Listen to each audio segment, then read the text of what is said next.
Right, welcome back to the FNZ Football Show, the weekly show on Monday nights. Talk about all your latest football news. Tonight, it's me again, Ashley Simons. I'm joined by, let's first bring in Tux. How you doing, buddy? Hello, mate. How are you? Yeah, a bit hot, bud. It's really hot outside today. Yeah, it's a bit roasting, isn't it? I've just been on a train to London. I've just come back, and it's actually more cooler on the train than it is outside. So Cool. there you go. That was the first, I bet. You didn't go on the tube today, did you? I did go on the tube as well. Both were air conditioned, but yeah, outside is fucking hot. Surprised you didn't come out looking like a bad mate, to be fair. No, I Talking to didn't.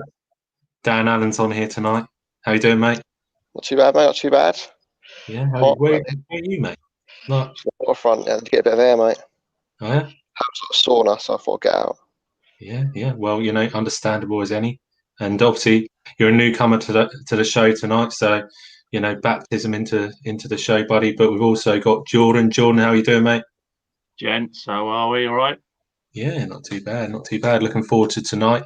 We've got plenty to get through, so let's get straight onto it tonight, shall we?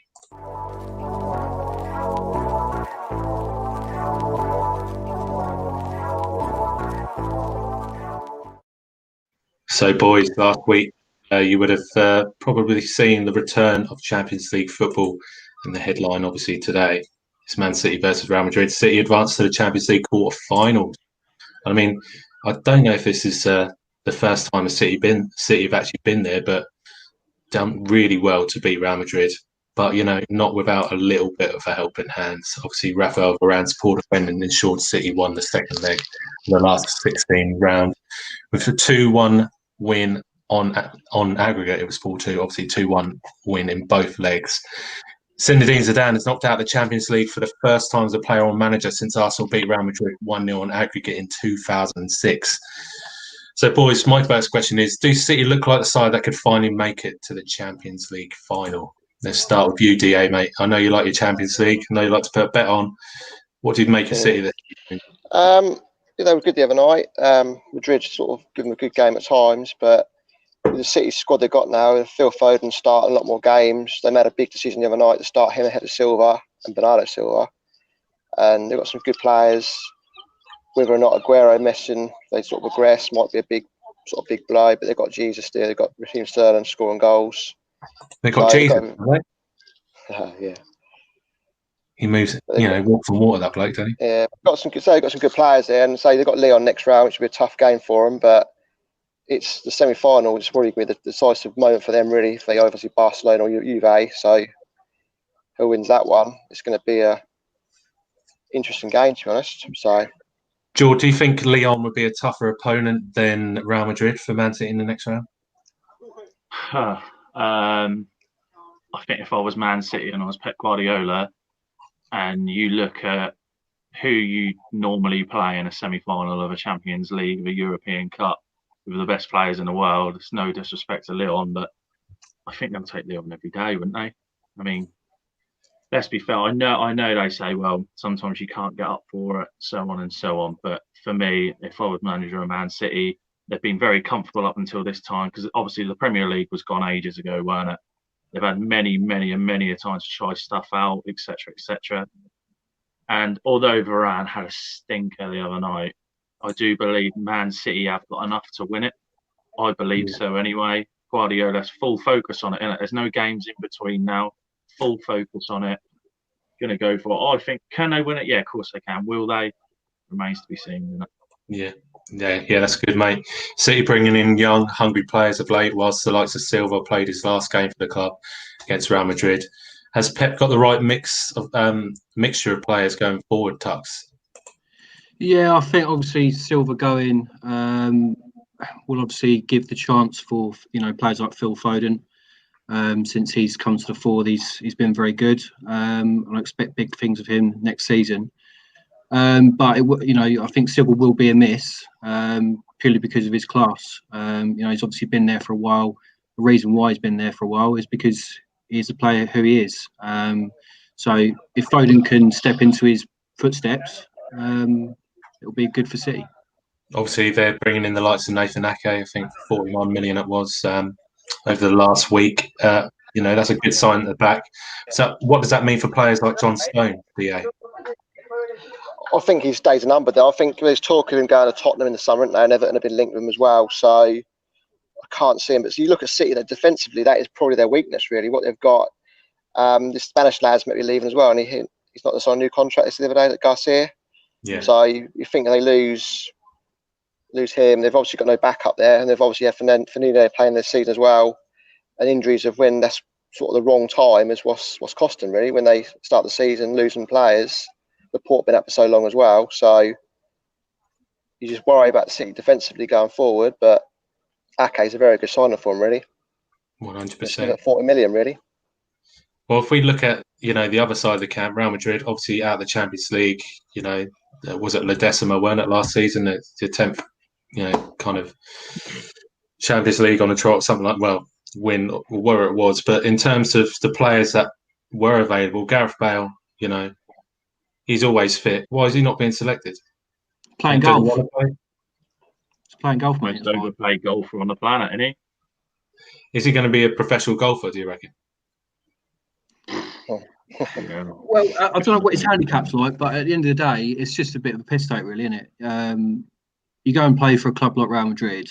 As much as it's funny, it's just a piss take. You just wouldn't get away with that back in the day, I don't think. But yeah, I'm not surprised. Zidane's left him out.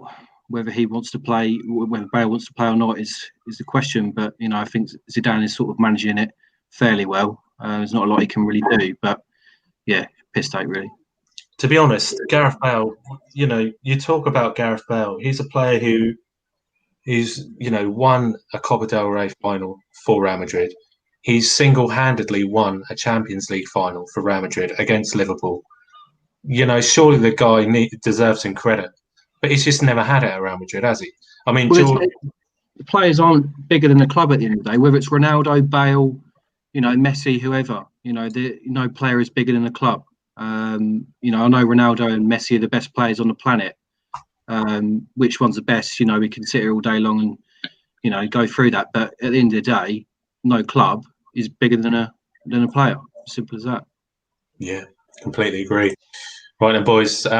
Moving swiftly on to our next topic.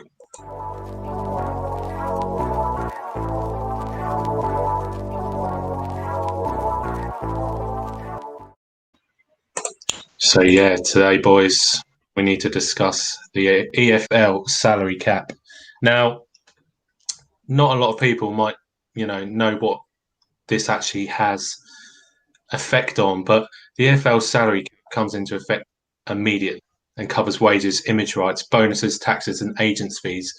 And it means that League 1 and 2 clubs are going to be affected. Now, let's talk about League 1 clubs. Obviously, something close to our knowledge span. League 1 clubs cannot pay over £2.5 million on player expenses in one season, while League 2 can have been capped at £1 million. The PFA are not happy.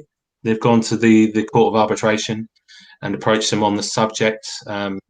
It's likely to affect League 1 clubs such as Sunderland, Pompey and Ipswich, who are unable to use their turnover to attract players needed to return to the Championship. Now, my first question is, do you agree with the move to a salary cap voted to by clubs in Leagues 1 and 2? Start with you, George. Not a chance, mate. I think overall, it's going to give a massive disadvantage to any club that is at the top end of League 1. I mean, £1 million in League 2's pennies, really, when you consider a full season of revenue for, say, like a Bolton Wanderers next season, who will get big gates. When they start doing well, they'll start getting big gates. So European team, 10 years ago, 15 years ago, sort of thing. £1 million. I mean, I know they obviously have financial trouble and stuff. But you think, I mean, look at Ipswich last season. When you start doing well, no matter what league you're in, you could be in the National League North. As soon as you start doing well, fans come through the gate, don't they? I think it's a massive, massive disadvantage. I think a lot of players will be missed out on because the lower end Championship teams will be able to offer that little bit more, not because probably they've got more cash, but just because of the salary cap as such. I would have thought. I agree that I think his contracts at present get put as an average wage. Am I correct? Yeah, I you are. agree with that, because you couldn't just chuck it straight at us or like any club in that league. But 100%, the teams that are disadvantaged now are your big teams in League One, and I think the teams in the Championship now may think twice sometimes. Like, I know it sounds silly, no relegation's ever a good relegation, but I think they may chuck some money at it to make sure they don't get relegated, because as soon as that salary cap comes in, I mean, let's be honest, you can't expect us, Ipswich Town, to be taking the same revenue as, I don't know, a Burton Albion, someone like that.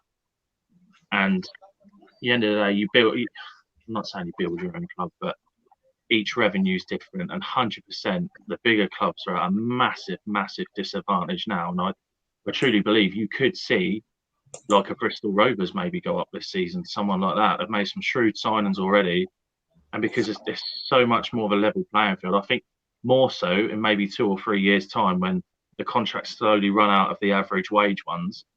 I think, I know you had a Wickham this season that did it through the playoffs, but I think massively you will see a couple of fluke sort of promotions into the Championship, people who are well out of their depth. Do you know what I mean? And I think, it's fair to say we saw a few fluke promotions this season into the Championship. But in terms of what the salary cap does, clubs who are relegated to the division have a clear advantage combined with parachute payments. You're basically consigning everyone in that division to that league, aren't you, going forward, Tux? Yeah, I think so. I think you've got to look at it from an EFL point of view. Clubs in League One, clubs in League Two are getting affected by this.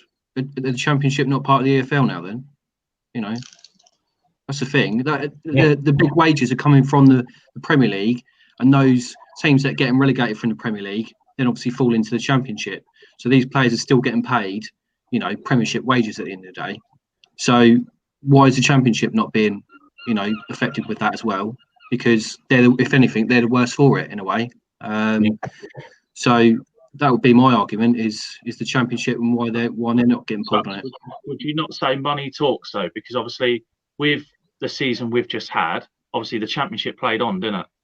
Yeah. And I know there was a vote, obviously, in League One and League Two, but I was a firm believer you treat everyone the same. They're all professional clubs, they're all professional footballers. Yeah. But money talks, doesn't it, at the end of the day? And it just in life at the moment, everywhere you can't go, or like up north in certain places, but you can meet up in somewhere that's got a card machine. Do you know what I mean? Yeah. Money talks in this country massively. And I truly believe, again, money's spoken, isn't it? Let's be honest. Yeah. Well, football anyway, money talks anyway, from the top to obviously now the Championship. The Championship is very much like a mini Premier League now. So yeah, I completely agree. Money does talk in the world, but obviously in the world of football anyway. Of course, yeah. Let's bring DA into this one. What does this now mean for clubs who unfortunately find themselves in the wrong division, DA?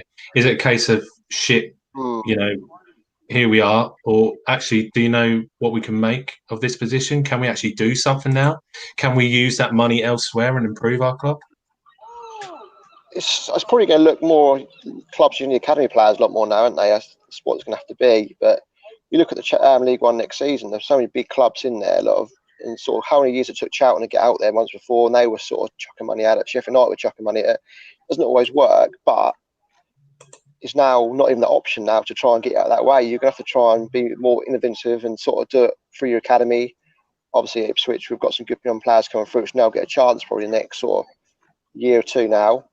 But it does sort of restrict you. But it's going to be very interesting what happens. And I can see a lot more players dropping down on league football to get the money, likes of Adam Rooney, who's now at Solihull, and I think he's going to be earning more money than the average League One player on the salary cap now, which is ridiculous. It's a joke, and that's what football's becoming at the moment. Hopefully, there's going to be a resolution to all this, but surely the salary cap makes a bigger divide between League One and the Championship going forward. Right, boys, the big news this week. Let's get on to that.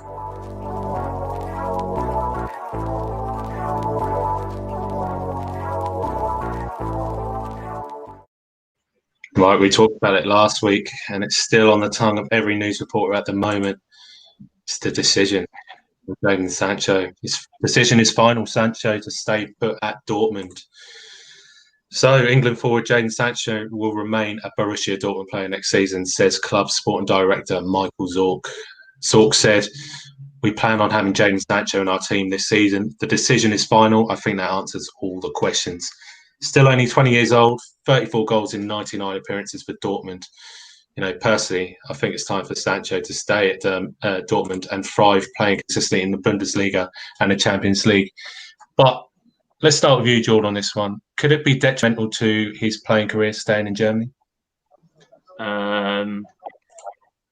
If he starts slipping down in form, unfortunately, in this country, we tend to forget players that are abroad if they start slipping in form.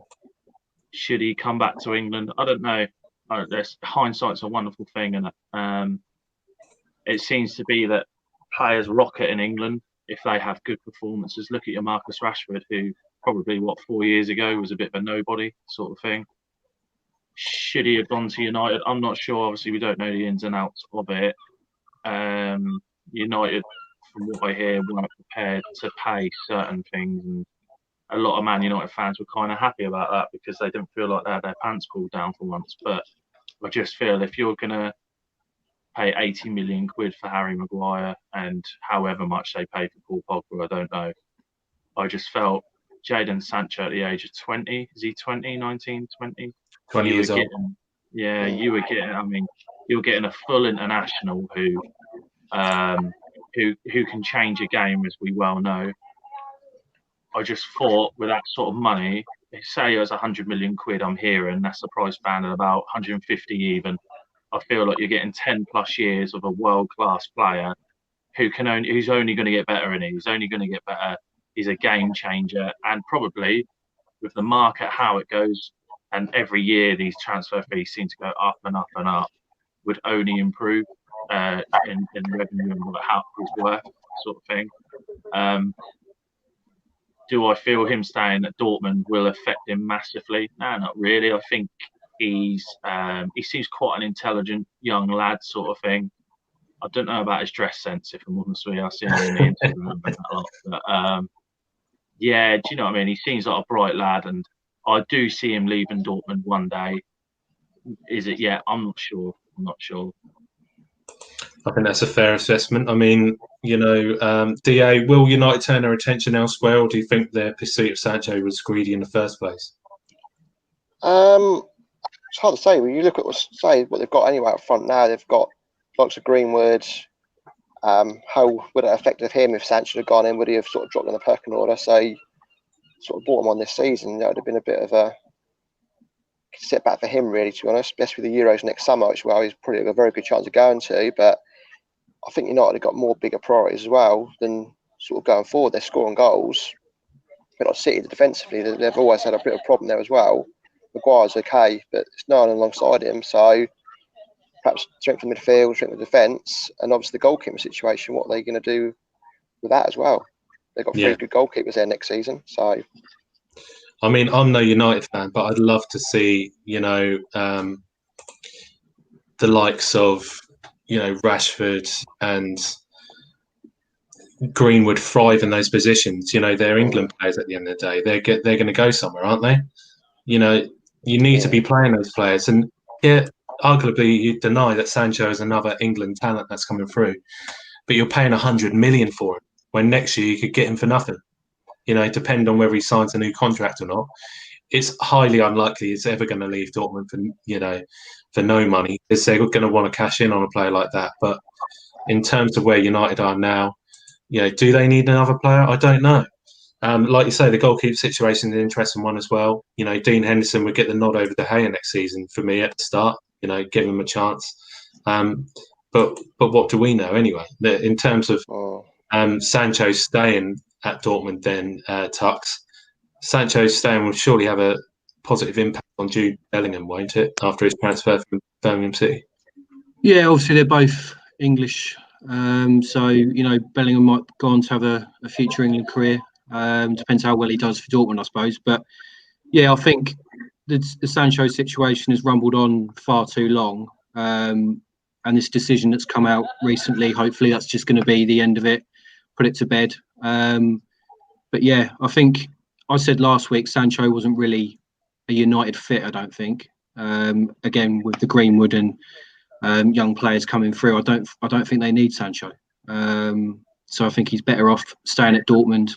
And at the end of the day, we're in a day and age now where you don't need to leave the Bundesliga or a league outside the Premier League, because it's still a good league. The Bundesliga is a good league. I think players in the past went there to try and further their international career, especially with England. So it's obviously worked out really well for Sancho, and if he stays there, I don't think his international caps are going to get affected by that. So I think he's probably worth staying there, and obviously it's a great decision for Dortmund at the end of the day. Yeah, a lot of the English players opting to go to Germany now to get some more experience under their belt, and German clubs are willing to give them that time. Why do you think English clubs don't give the players that much time, George? Do you think it's a question of, we need quality, we need it now? Because you live and die by your last result, don't you? Really? Blimey, some managers have just been given 5 games, something like that in the Premier League.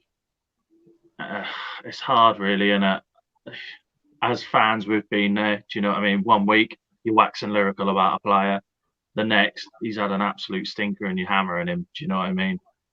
I think the money ploughed into it by owners nowadays, if they plough in 100 million quid, demand results straight away. Unless you've got an owner who truly believes in a philosophy of bringing players through, etc. But usually they're the ones that don't spend the money as such, aren't they? They're the ones who penny pinch and say, right, we'll go youth system. But yeah, I just think the reason why you don't see more here is purely, again, it's money based in it, and the demands of the Premier League sort of thing. Players are good enough, more than good enough. I mean, we've seen them in the lower leagues. I believe there's some in the lower leagues that are more than good enough, but it's whether they'll take a punt on them, etc. And a youngster nowadays, really, I mean, in the Premier League with all the limelight on it, and all the media, and even abroad, can get swallowed up, can't they? You have seen the odd one. I mean, with Mason Greenwood, but then again, would he have got a game if they were in the Champions League this season? Because I don't believe so. Do you know what I mean? He come through in the Europa League. Same with Marcus Rashford. It all depends what sort of competition they're in. Again, it's about results, and it's about results and the demand. Well, if you look at what Craig said there, Craig Bettinelli, obviously his namesake came through at Arsenal this season. A youngster from abroad has come through Arsenal's academy in the Europa League, similar to that thing. English clubs have to have instant success, which comes to the detriment of younger players, especially homegrown. And it is a true fact. And I think this is why, we can cast our mind back to the EFL and the wage caps. I do think it's for good reasons. I do I realise that there's reasons behind it, and I think it's to make sure that the English produce that come through academies gets that chance. We're going to go on to another subject now, and this links in nicely with this situation, boys. Just got to remember what I'm doing. Hold on. Right, yes, I've got the big one here. All right, let's go for it.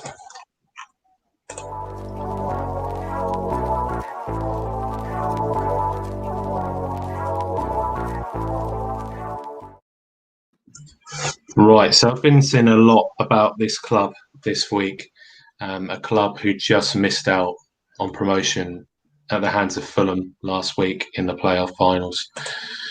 It's Brentford. Now, Ollie Watkins and Said Benrahma have been linked with Premier League moves.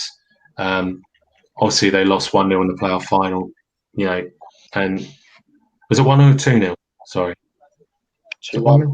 2-1. Yeah, sorry. They Fulham scored twice, wasn't it? Joe Bryan, when it scored that, right? And the players. Benrahma's been floating around the Championship for a while. A player of deluxe quality, should have moved on a long time ago, in my opinion. And Ollie Watkins is still only 24 years old. Brentford want upwards of £40 million for the pair. I mean, Benrahma hit 17 goals and 9 assists last season, whilst 24-year-old Watkins scored 26 goals in the Championship. Brentford obviously lost in the playoff final last Tuesday to Fulham. You know, Watkins was bought from Exeter City and Benrahma from French League Two side Châteauroux. I mean, firstly, surely Brentford have literally the most brilliant transfer policy going, don't they, DA? Yeah, really. So what they've got for the players going forward, and they've always bought players through as well, and say they've sold Mapei and people like that in the last few years. And you can imagine if they got the top dollar for Watkins and Benrahma in the summer, okay, they've obviously reinvested sort of into the side, but they're not going to spend loads of money unless sort of more money in the bank. And that's, well, I suppose, the way to do it, I suppose, these days. It's a good model they've got, and they've built themselves the Premiership if they get there eventually. They were unlucky to miss out on the Premier League because they're probably one of the most consistent performers last season. In terms of where they are as a club, they don't have an academy. And this brings me nicely onto the topic we were just talking about in terms of bringing youngsters through.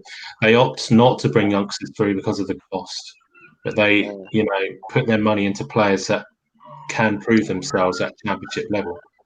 Now, first question is, obviously, it's an ideal situation they've got at Brentford at the moment. They've got all the cards firmly on the table. Someone needs to come in and spend 40 million for the pair.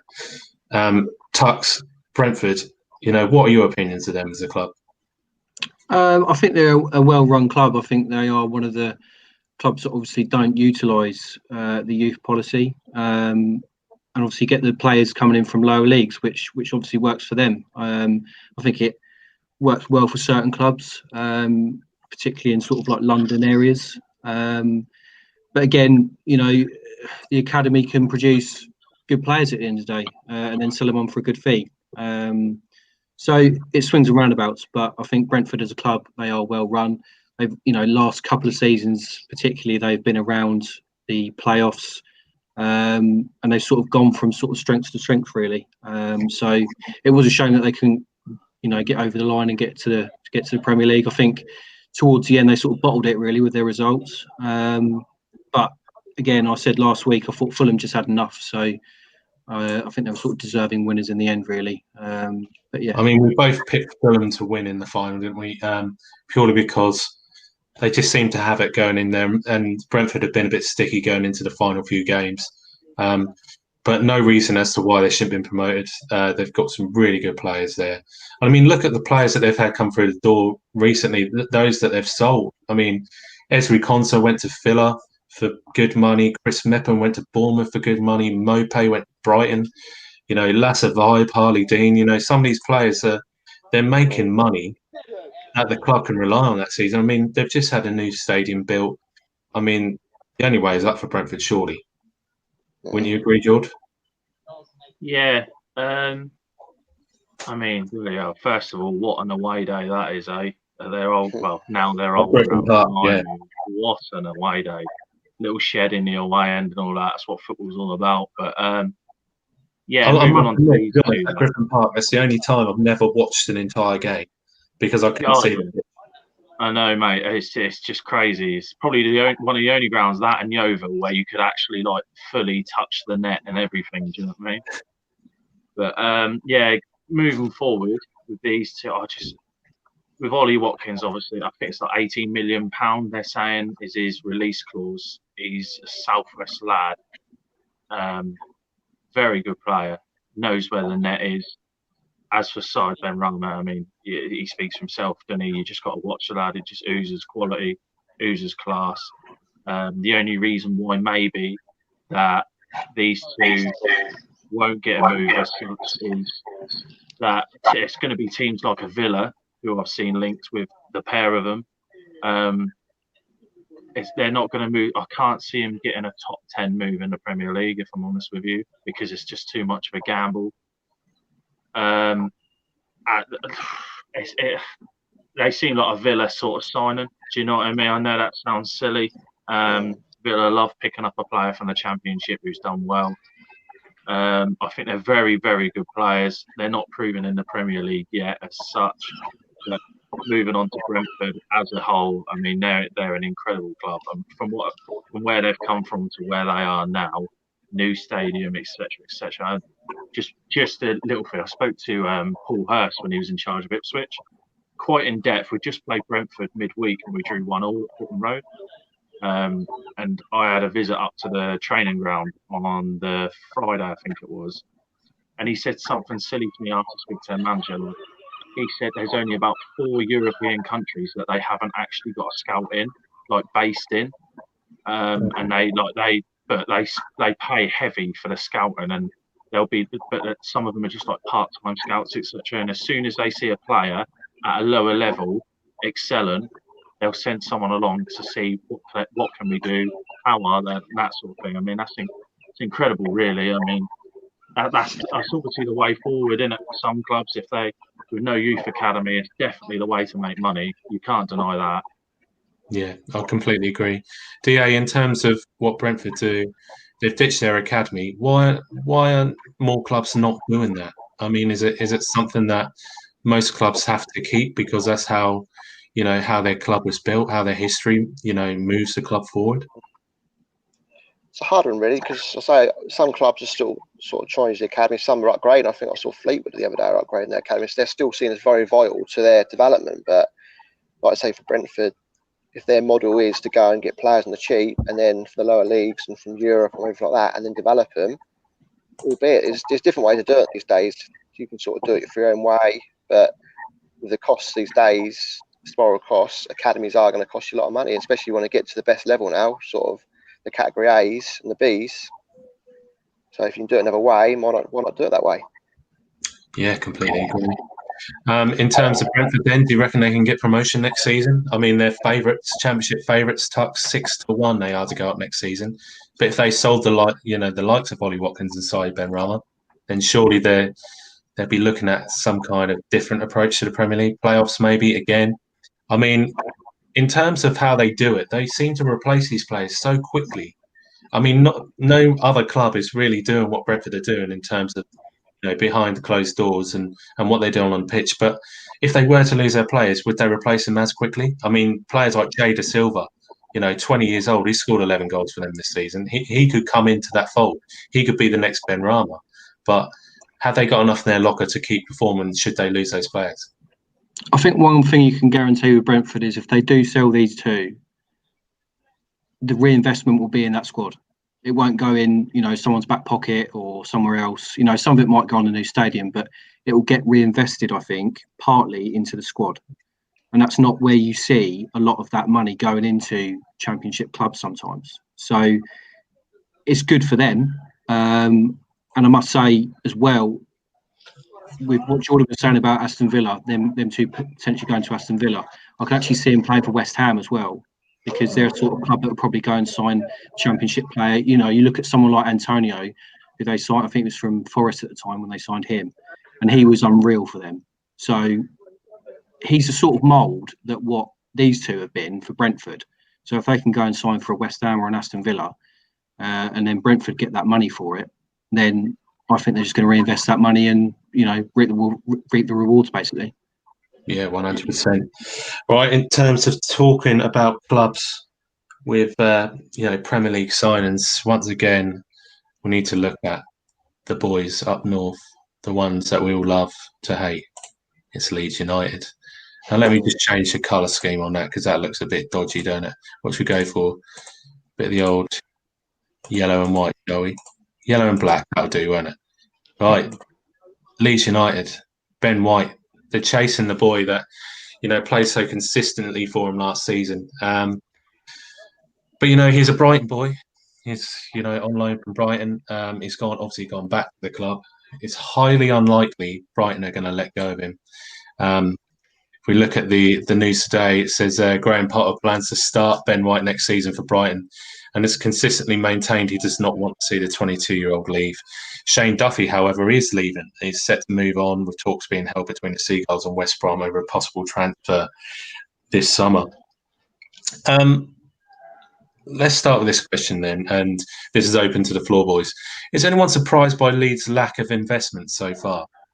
Not really. I think it's early days, isn't it? I think with every club, it's sort of early days. I know there's been some signings sort of knocking about here and there, but it's still very early days. We're in a sort of, new normal in terms of financial sort of situations. So I think if your club hasn't signed a player just yet, or you're expecting more from your club, I wouldn't worry just yet. I think it's one of these sort of things where it's just in a difficult sort of time at the moment.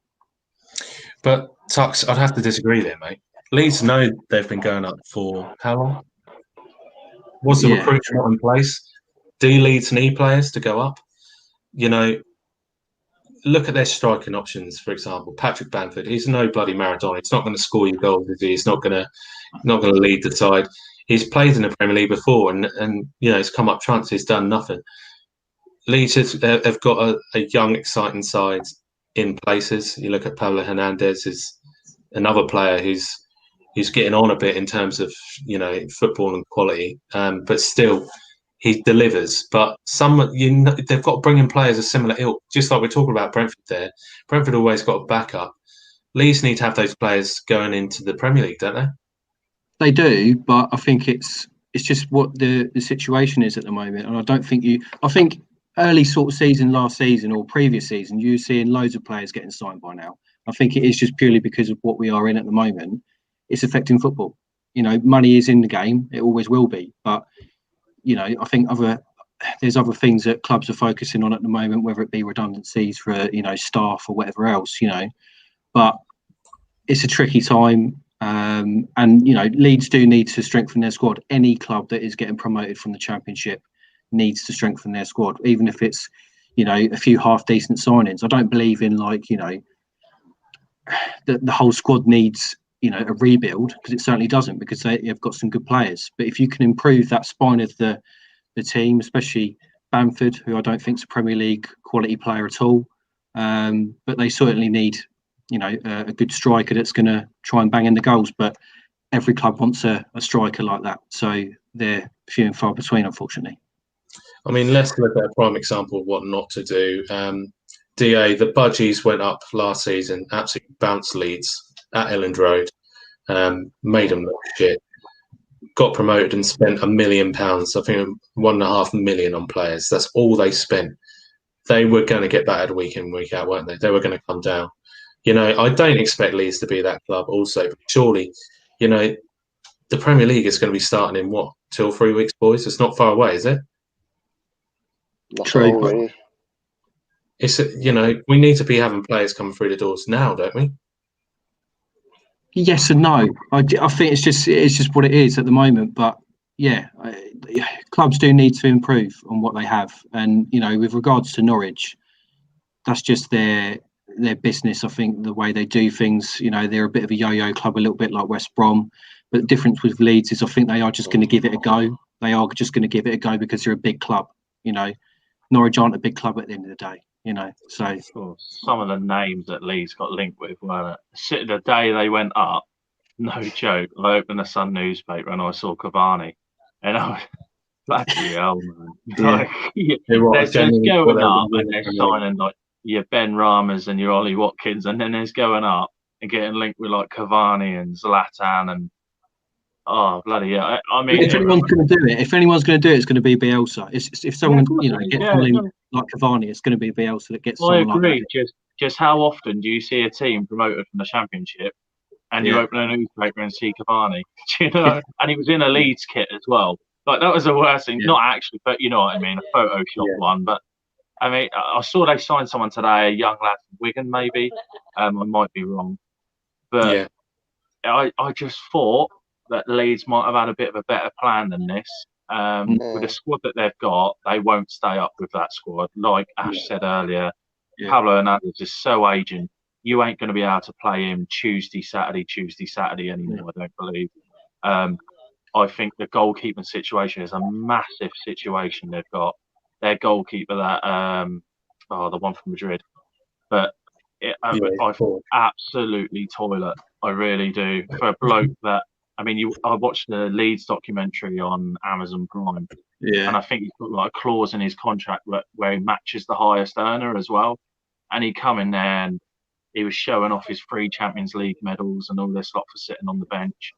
And the bloke's a joke after joke, it's just straight shots, and I know he wants to play out from the back, but if you're not capable of it, but he thinks he is, do you know what I mean? Honestly, he frustrates the life out of me. And I like Leeds, but I'm not even a Leeds fan, and he frustrates me. Do you know what I mean? Yeah, yeah. The DA's got a bit of company there tonight, by the sounds of it, mate. You all right down there? All right, mate. Yeah, I'm fine. Yeah, no trouble. Yeah, no trouble. Right, boys. Last talking point tonight, and I think it's the biggest one. I think I'll give this one.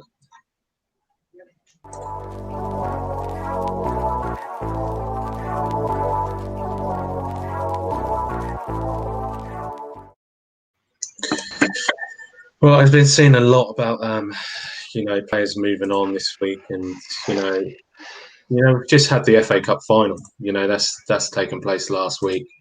Arsenal came out 2-1 winners against Chelsea, deservedly as well. But Arsenal have been in the papers for all sorts this week. So my question is, are Arsenal taking the piss now?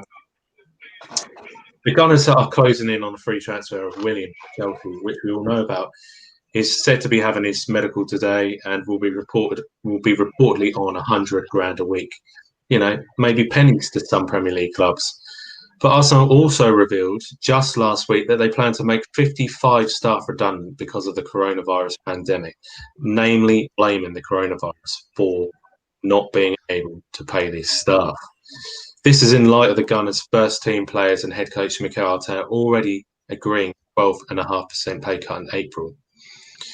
Boys, open to a floor again, whoever wants to start on this one. But is there a genuine problem with big football clubs that leads to a situation like this occurring? It's just a bit of a. Oh, sorry, Mark. Go on, Deanne. Go on, mate. It's the Jay. You looked in the sort of about the coronavirus and the clubs that were all like trying some furlough staff. Tottenham done it, Norwich, and it was just like it's taking the mick. Alan Shearer taking the mick because they've got to be prime examples. They've sort of got people to look after. You little small clubs are just doing things properly, not doing it, just getting on with it. But it's unbelievable. Some of the stories you're hearing throughout the Corona situation, what clubs were doing, and now Arsenal, what they're doing without sort of making 55 redundant and bringing in players on massive wages. Like Coutinho's been linked as well in the last sort of 24 hours as well, and they're not. And that's just it's a kick in the backside, isn't it, for the people losing their jobs in the day. I mean, you'd assume it's 55 hard-working individuals. I think it was their recruitment manager was one of them that is actually going. I mean, does that worry us, boys, in terms of how these bigger clubs are handling it? If you remember back to the start of the pandemic, it was actually Spurs who suggested that they may have to, put their staff members on furlough to survive during this period. I mean, it's a joke, surely, the amount of money these teams are making. Spurs alone making Champions League football money this season. What's going on? Yeah, I think the thing that upset you most is that I've got 2 children. I don't know what you guys have got. I know Ash, you've got a young girl, etc. And for people like us who not necessarily, I mean, I wouldn't say I live on the red line as such, but you know what I mean. There are people out there that, I mean, you could be. I don't know who's obviously getting the chop at Arsenal, but it could be as much as a cleaner who relies on that job to keep a roof over their head, who at the same time has been cleaning showers for players that are on 350k a week. And I think it's harsh because the first thing I saw was Arsenal giving the chop to 55 members of staff, but Ozil's on 350k a week. I wouldn't blame it on the players, not by any stretch of the imagination, because at the end of the day, it's not their fault, is it? Do you know what I mean? You're not gonna turn down 350k a week, but I just think the club needs to take a massive responsibility about this, and they need to think logically about this because it's a disgrace in it at the end of the day. And for them, at the same time, I mean, I said it about other clubs when you mentioned about the furlough. I'm just using Norwich as a prime example because I just don't like them. They furloughed most of their staff, including some players, I believe, as well. Yet they've made a silly amount of signings. I mean, even down to League One level as well. You've got Blackpool who couldn't even afford to finish the season, apparently, but yet can spend fees on players who, do you know what I mean? They're still coming out of government funding, but back to Arsenal, it just doesn't sit right to me that just because someone's a cleaner or I don't know, a painter or a maintenance bloke at a club should lose his job just because he isn't playing stuff. Do you know what I mean? Yeah, I mean, I completely agree. Maybe the two things just don't come together on paper, but surely someone in that club has a screw loose somewhere. I mean, after all, these people are all on the same payroll. I mean, didn't Arsenal's owners' worth go up 83 million whilst the coronavirus pandemic was going on? And like, there's something stupid, like 83 billion, I'm sure it was, something real stupid. Like, it's making money out of this situation. You know, sure. Every single football club's going to struggle through this, but the top Premier League club, surely we don't want to be discussing redundancies at Arsenal Football Club, do we? Tux, you've been quiet on this, mate. I'm worried about you. Well, I suppose I'm not surprised. I'm not surprised about it at all, and I don't think Arsenal will be the last club to do it. I'm one of these people that has been made redundant through the pandemic.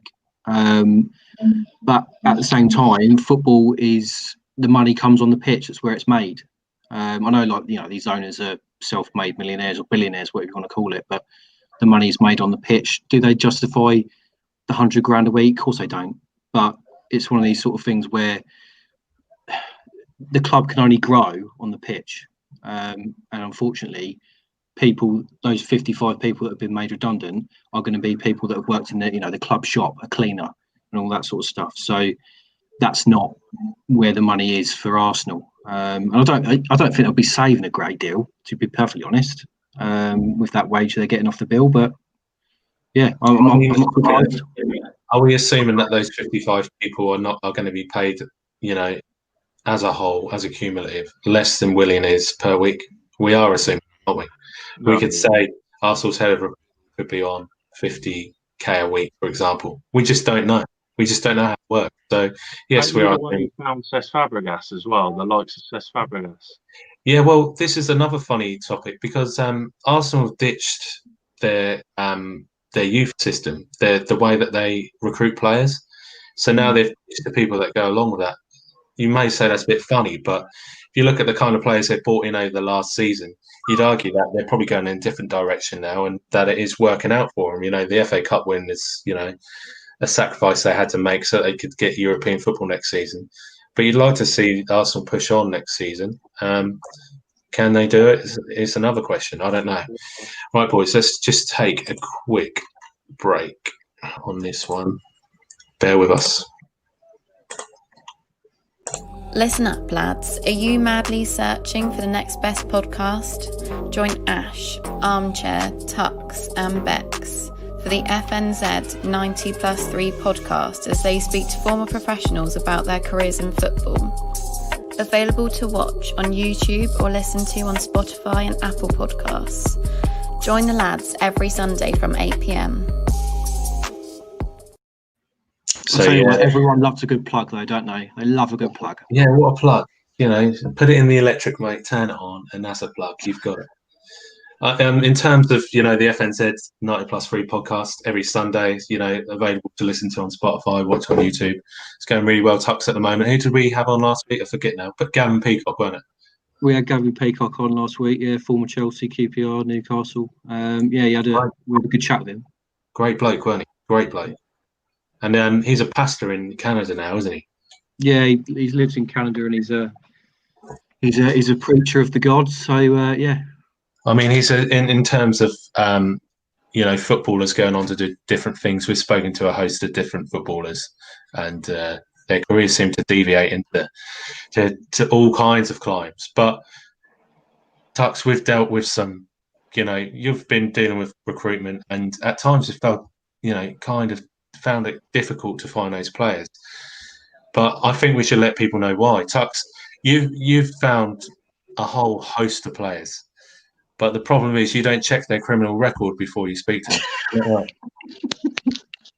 Yeah, there's quite a few of the players we've had on that have been in trouble, shall we say.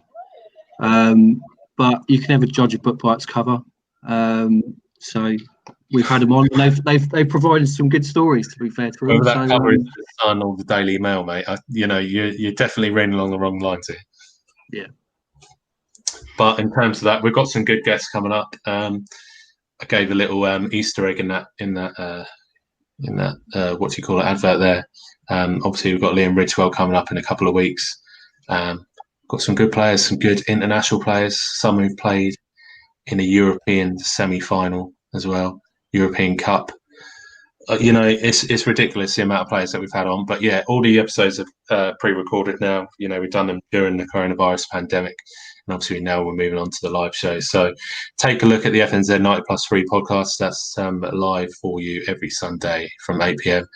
And from tonight, boys, obviously Jordan and Dan made their debuts tonight. You've done really well, boys. You kept those nerves under wraps. DA, I was slightly worried about you, mate, when those youths were walking past with their loud music. But you stayed well there, mate. You looked really, really good. George, not sure about that Selena shirt you got in the background there, son. I think you might have to take that down. Goal of the season, that was, son. Yeah, what a goal, mate. He's a good player, person, Selena. But yeah, boys, look, it comes to the end of the show tonight. So I just want to thank you all for coming on. And if you're watching at home, thanks for watching along. And the comments tonight, we've had loads of comments tonight. So big thank you to anyone that's sending comments. Obviously, not all of them are, able to get onto the screen because we can't fit them under DA's chin because it's just too big. Right then, boys. Right, until next week, take care, right? And I'll see you soon. Cheers. Cheers.